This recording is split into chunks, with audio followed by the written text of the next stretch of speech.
His country has been described as an outpost of tyranny, and his 23-year rule a dictatorship.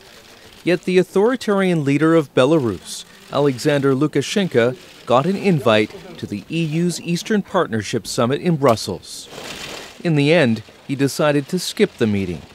But in the eyes of the EU, Belarus's human rights record had improved sufficiently for Lukashenko to merit an invite, his first since the partnership summits began in 2009. In the past, he was on the travel ban list. The EU decided to lift most of the restrictive measures in response to certain developments that we have been seeking, including the release of the political prisoners. Belarus's struggling economy and its energy supplies are deeply linked to Russia. The country, which will be represented in Brussels by Foreign Minister Vladimir Makey, has to balance its reliance on Moscow while trying to build stronger ties to the European Union. The EU-sponsored summit aims to promote Western values and trade with the Union's 6 eastern neighbors. For instance, extension of the Trans-European network. So having highways, railways to these countries and from these countries is connecting these countries to Europe, to the European business opportunities.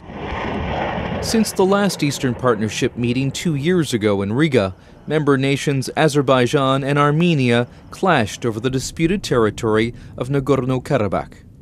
Soldiers and civilians from both countries died in the 2016 fighting. Ahead of the Brussels meeting, EU sources said the two sides strongly disagreed over the wording of the final summit communiqué about conflicts in the region. Armenian President Serge Sarkisyan, however, was focused on something bigger. He's expected to sign a comprehensive and enhanced partnership agreement, or SEPA deal, with the European Union at the summit.